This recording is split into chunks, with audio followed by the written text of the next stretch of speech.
Hi everyone, welcome to my channel, Math Made Easy with Terry in 10 minutes.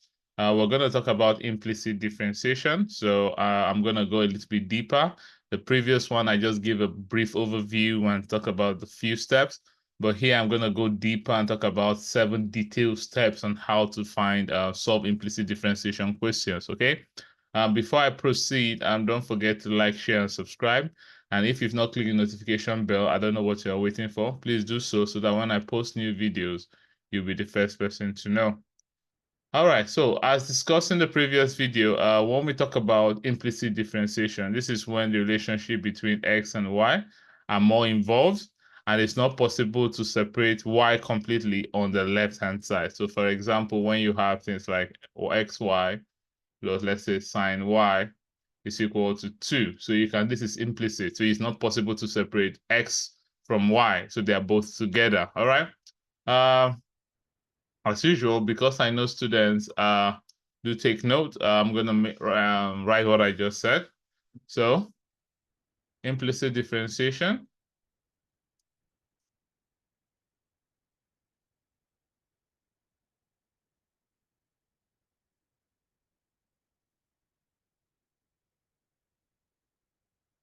is when the relationship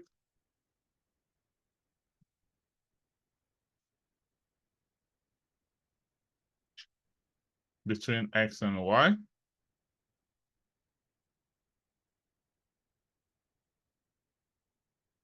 are more involved.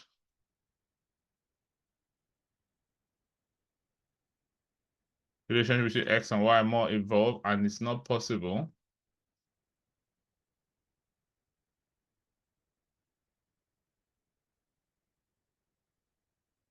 to separate y completely from x.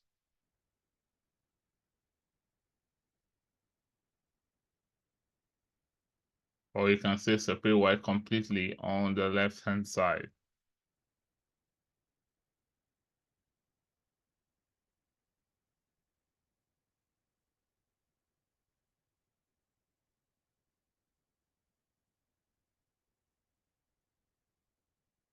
Okay? So for example, if you have what I said, you have something like xy plus cos y is equal to 10. Okay, so this is what we call implicit differentiation, and that is how we do. So what I'm going to do in this video, because of time, I'm going to just only write down the steps. I'm going to write down the 7 steps on how to solve this. Then in the next video, I'm going to solve some examples. So in this video, I'm going to just write down the 7 steps. So it's important that you take note of this. So you get a pen and a paper, write down the steps, so that when we go to the next video, you can refer to the steps as I keep going along the way, okay? So the 7 steps on how to do this, okay? So there are 7 steps or 7 rules, okay? So the first thing that you have to do, you have to differentiate x as normal.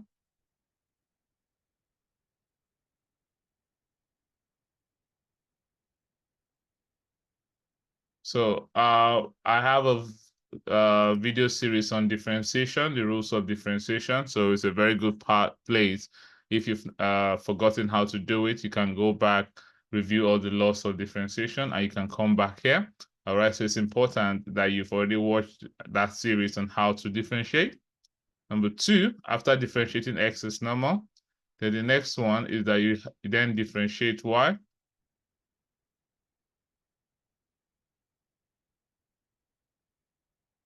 as normal as well.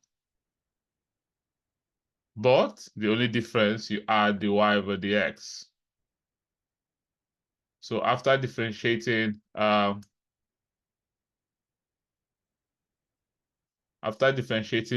you then add the y over the x. Number 3, all the rules of differentiation applies here. So the product rule, the quotient rule, all the rules applies here. So all the rules of differentiation applies here.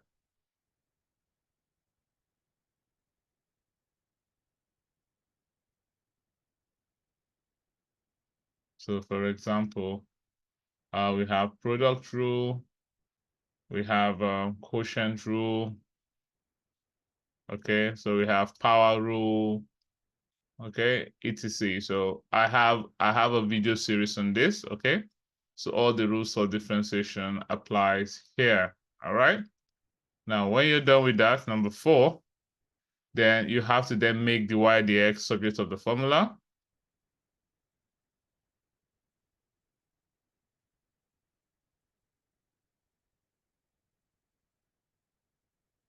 Subject of the formula.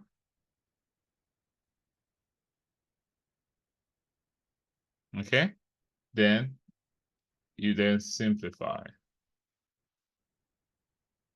Okay, so after that, you make the y over dx subject of the formula, then you simplify. All right, now step 5. So sometimes in some questions, you have to move to step 5 where you have to do some further differentiation.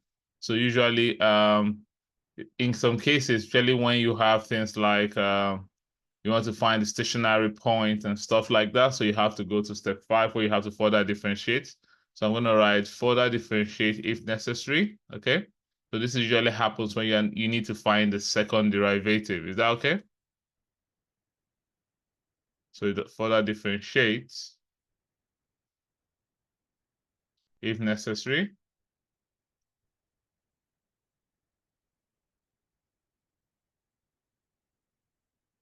Okay. So I'm referring to if you're doing this, for example, you're doing a second derivative. All right. So you might end up to do the second differentiation. And here also all the rules of differentiation applies as well. So when you're done with that, so all the rules of differentiation also apply.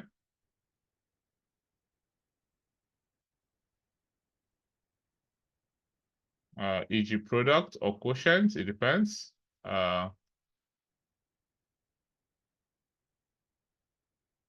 right. Then, but remember your answer is going to be in terms of x, y, and dy dx. So your answer will be in terms of x, y, and dy over dx. Okay? Now, so that is it. So sometimes when you're done with the first derivative, then you could be asked to do a second derivative and stuff. And also in some questions as well, you might be asked using implicit to find the stationary point. Okay, so you can be asked to find stationary point. So it's important as well. That's step 6. So if you have a stationary point, okay, so if you're doing it, so it's important that you go back and review my video on how to find stationary point in differentiation. So it's almost exactly the same thing. Here, the first thing you do, a stationary point, you have to equate the y over the x to be equal to 0.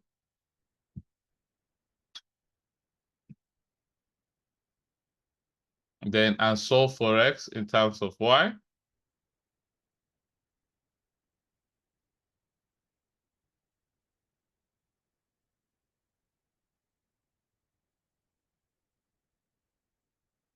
Okay. Now, when you're done with that, the next thing you have to do, you have to then replace the value of x in terms of y to the original equation to get the value of y. So you have to replace the value of x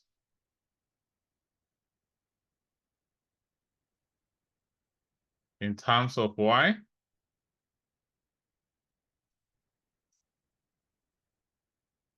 to the original equation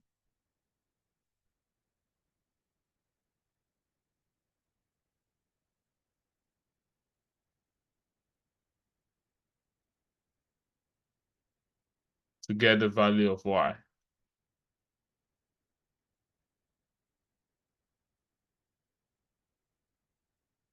Okay, so you were like, oh, Mr. Terry, this is getting a lot. Don't worry, I'm going to solve an example for this. Okay, so it's very important and write down all the steps that we're going to take. Then we can now go back and start solving questions. Okay, all right, so number 3, so when you've replaced and you've gotten the value of y, you then have to substitute the values of y. So it's possible you could have one value or two values. So you could have the values of y in some cases, you could have 3. So it depends the kind of equation or quadratic curve you have. So you can have to substitute the values of y in step 1 to get the corresponding value of x, okay? Then you then have to what? Substitute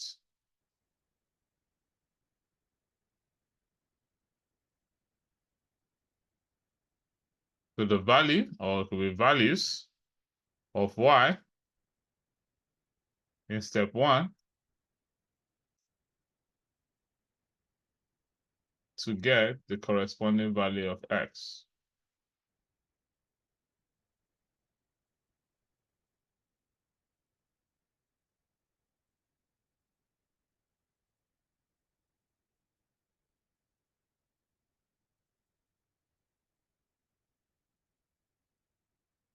Okay? Then, when you're done, the next step is to find the second derivative.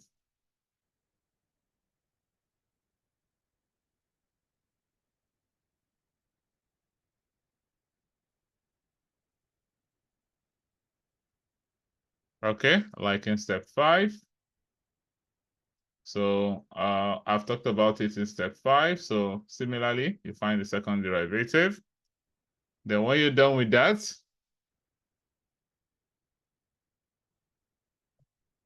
step 6,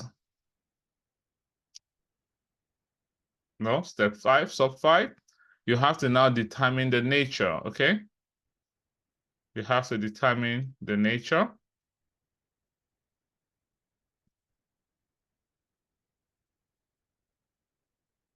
of each x and y,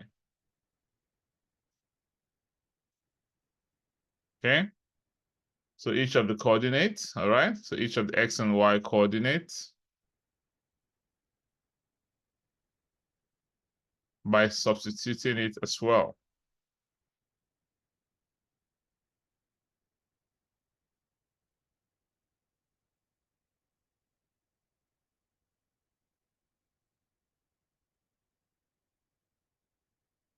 So you have to know that when you're finding the nature, remember we talked about that you have to you get a stationary point. So the nature could be either maximum or minimum, okay? So, and after you substituted it to get the y over dx as stationary point, you get the coordinate, you now find the second derivative. And then after finding the second derivative, then you now see if it's less than 0, it's going to be maximum. If it's greater than 0, it's going to be minimum, okay? So the y over the x to be equal to 0.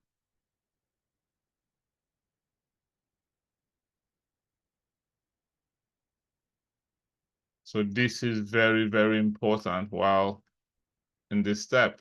So remember our stationary point, the y over the x is equal to 0. Now, the next part here is that step 6 or sub 6 or VI, sorry. Now you have to now know. So if, for instance, we have d2y over dx squared, if it's less than 0, it means that it's a what? Maximum. And if d2y over dx squared is greater than 0, it means then it's a what? A minimum. Okay? Then the next part now, step 7. So in some cases, you might be asked to find the equation of tangent and equation of normal. So if you're asked to find the equation of tangent,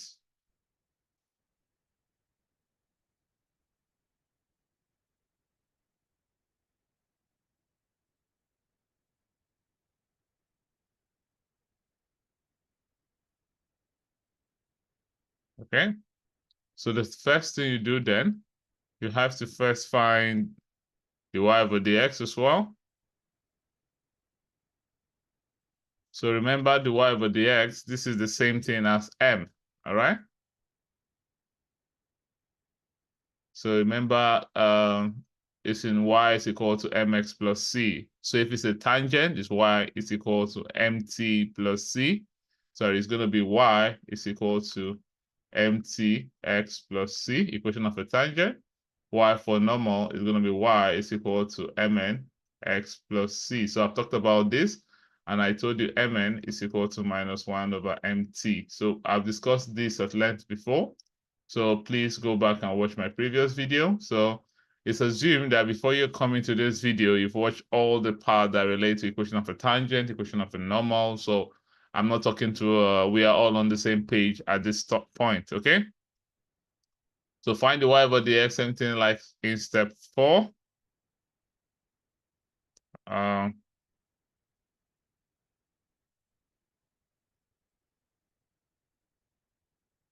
okay. Then next step is that after you're done with this, take this a bit up.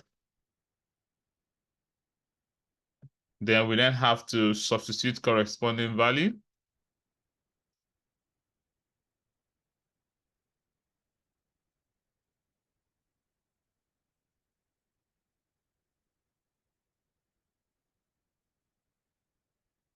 Okay, so we'll have to substitute corresponding value of x and y.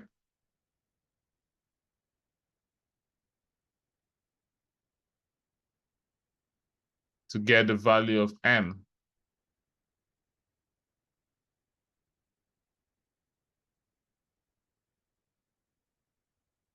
So remember in step I, we found the y over the x, which is equal to m. Now to get the value of m, we need to substitute the value of x and y. Then the third part now, third step here is that you we then have to use the appropriate equation.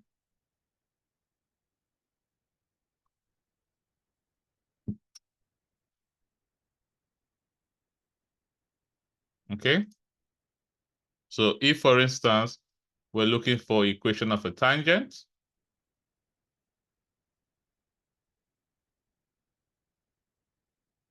okay, so you can use either you use y is equal to mt x plus c, okay? But personally, I prefer to use the y minus y1. So I prefer the y minus y1 is equal to mt x minus x1. All right, so this will give me the answer straight up. But here you can find for the value of c and you do all that. I've discussed that before, okay? Or you can find the equation of a normal.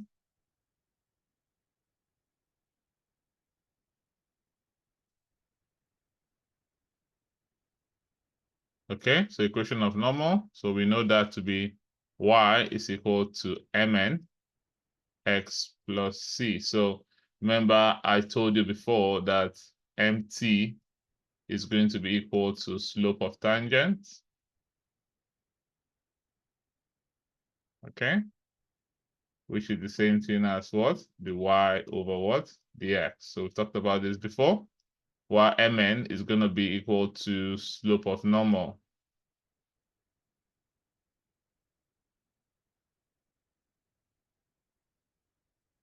Okay, or you can use y minus y1 is equal to mn x minus x1. Okay, so then finally, the relationship between mn and mt. So we know that where mn is equal to minus 1 over mt, okay? Or you can say mn multiplied by mt is equal to minus 1. Okay, so you can write it this way or any other way and you give you the answer.